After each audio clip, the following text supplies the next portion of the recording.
বছর পানিতে ডুবায়া তারপরে বেঙ্গে দেখেন তার ভিতরে কোনো পানি যাবে নাকি। ফল বহিয়াছে পাওনি করা সাইরে ফলের জুড়ি, লক্ষ বছর ঝর্ণায় ডুবে রস পায় না কোনরি। কিছু কিছু মানুষ আছে যাদের অন্তঃকরণ গুলো ফাহিয়া কাল হিজারাতি আও আশাদ্দু কাসওয়া, শুধু পাথর নয়, পাথরের চাইতে বেশি শক্ত। এদের অন্তঃকরণে কোশ্চেন কালে হেদায়েত ঢুকবে না। হেদায়েতের জন্য বলেছিলাম তিনটা লক্ষণ। কটা? তিনটা। কথা কয় না কটা? এক নাম্বার হেদায়েতের জন্য সেই পরকাল দুনিয়ামুখী হবে না। দ্বিতীয় নাম্বার হচ্ছে পরকালমুখী হবে।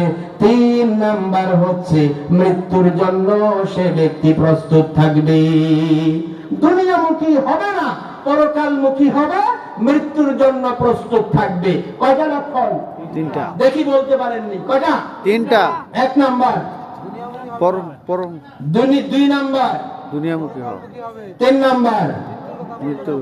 এতটুকু ওয়াজ যদি নিয়ে যাইতে পারেন, আমি তো মনে করি আমার কষ্ট সার্থক। আল্লাহু আকবার বলেন। আল্লাহু আকবার। আমার ভাইরা, নবীজি সাল্লাল্লাহু আলাইহি ওয়াসাল্লাম সেই মৃত্যুর জন্য প্রস্তুত থাকার জন্য, পরকালকে এমনি ভাবে বিশ্বাস করার জন্য আল্লাহ রাব্বুল আলামিন নবীজি সাল্লাল্লাহু আলাইহি ওয়াসাল্লামকে উদ্দেশ্য করে কোরআনে কারীমের অন্তত কমপক্ষে 10 পারা পরিমাণ নাযিল করেছেন। আর বলেছেন, চিন্তা ভাবনা করে দেখো, তুমি যদি অল্প সময় চিন্তা ভাবনা করো, সারা রাত্র তাহাজ্জুদ পড়ার চাইতে নেকি তোমার আমলনামায় আল্লাহ পাক দিয়ে দিবেন। সুবহানাল্লাহ। আল্লাহ রাব্বুল আলামিন বলেন, ইন্না ফি খালকিস সামাওয়াতি ওয়াল আরদি ওয়া ইখতিলাফিল লাইলি ওয়ান নাহার লাআয়াতিন লিউলিল আলবাব। আল্লাহু আকবার। নিশ্চয় আকাশ সৃষ্টি আর জমিন সৃষ্টির ব্যাপারে না, তার দিনের পরিবর্তনের ব্যাপারে যারা নাকি চিন্তাশীল গবেষণা করে, যারা চিন্তা ভাবনা করে, তাদের জন্য অবশ্যই নিদর্শন আল্লাহ পাক রেখে দিয়েছেন। আর কি আল্লাযীনা ইয়াযকুরুনাল্লাহা কিয়ামান ওয়া কুউদান ওয়া আলা জুনুবিহিম ওয়া ইয়াতাফাক্কারুনা ফি খালকিস সামাওয়াতি ওয়াল আরদ। আল্লাহু আকবার বলেন। আল্লাহু আকবার। যারা নাকি চিন্তাশীল, চিন্তা ভাবনা করে, তারা দাঁড়ানো অবস্থায়, বসা অবস্থায়, শোয়া অবস্থায়, আকাশ জমিন সৃষ্টি, মানব সৃষ্টি, এই সব কিছু চিন্তা ভাবনা করে বলে, রব্বানা রব্বানা, আমার প্রতিপালক, মা খালাকতা হাযা বাতিলা, এসবের কোনো কিছুই তুমি নিরর্থক ভাবে সৃষ্টি করো নাই। আয় আল্লাহ তাআলা, পরকালে যে তোমার সামনে দণ্ডায়মান হতে হবে জাহান্নামের আগুন থেকে, পরকালে আমাদেরকে বাঁচায় দাও বলি আমিন। আমিন। আমার ভাইরা, আল্লাহ রাব্বুল আলামিন এই কথাটাই বারবার আমাদেরকে জানায় দিলেন যে পরকালকে সামনে রেখে তোমরা জীবন যাপন করবা। পরকালকে কিন্তু 1 সেকেন্ডের জন্য ভুলে যেও না।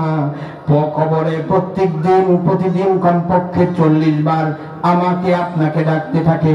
পোকামাকড়ের ঘর, এখানে অন্ধকার জনে একা একা থাকতে হবে। দুনিয়ায় কেউ না কেউ সহায় হয়ে যায় রে ভাই। পরকালে কিন্তু কবরে আমাকে আপনাকে চক্ষুটা বন্ধ করুন, একটু চিন্তা ভাবনা করে দেখুন, পরকালে কিন্তু আপনার আমার সঙ্গী কেউ থাকবে না।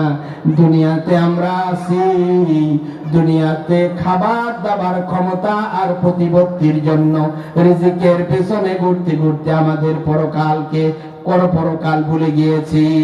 ঠিক কিনা বলে?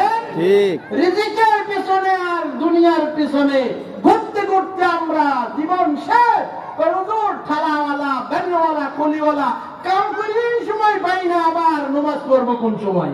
বলে কিনা? বলে। আরে ভাই, আপনি যে অবস্থায় আছেন, আল্লাহর বান্দা বান্দি, আপনার জন্য আল্লাহ পাক আল্লাহর হুকুম মানা ফরজ করে দিয়েছেন। রিজিক আপনি রিজিক শুধু আপনি তালাশ করতে চাইলে তো পাবেন না। আর রিজিক তো শুধু খাবার দাবার না, রিজিকের স্তর 4টা। কয়টা? কয়টা? 1 নাম্বার রিজিকের স্তর হচ্ছে দিনার রিজিকের সর্বনিম্ন স্তর, সিজিকের সর্বোচ্চ স্তর, রিজিকের উত্তম স্তর, রিজিকের পরিপূর্ণ স্তর। রিজিকের স্তর কয়টা? সবাই বলেন কয়টা? এক নাম্বার সর্বনিম্ন রিজিকের স্তর হচ্ছে দিনার, দিরহাম, টাকা পয়সা। রিজিকের সর্বোচ্চ উচ্চ স্তর হচ্ছে শারীরিক মানসিক সুস্থতা। রিজিকের উত্তম স্তর হচ্ছে পরিশোধিত সন্তান, নেক স্ত্রী।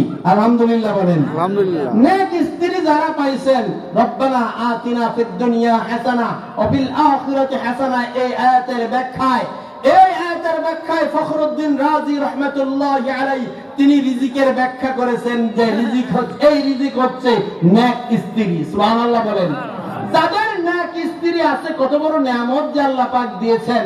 মায়েদের ব্যাপারে একটাই কথা, স্বামীর সাথে বেশি বুড়োকুঞ্চিত করা, অন্যায় ডিমান্ড করা সংসারে অশান্তি করবেন না। আর স্বামীদের ব্যাপারে একটা নসিহত, তাদের মহারণা পরিশোধ করে দিবেন। আল্লাহ পাক তৌফিক দান করেন, বলি আমিন। আমিন। আমার ভাইরাম, রিজিক যেহেতু চারটা স্তর, রিজিকের স্তর চারটা, সর্বনিম্ন স্তর, সর্বোচ্চ স্তর, পরিপূর্ণ স্তর,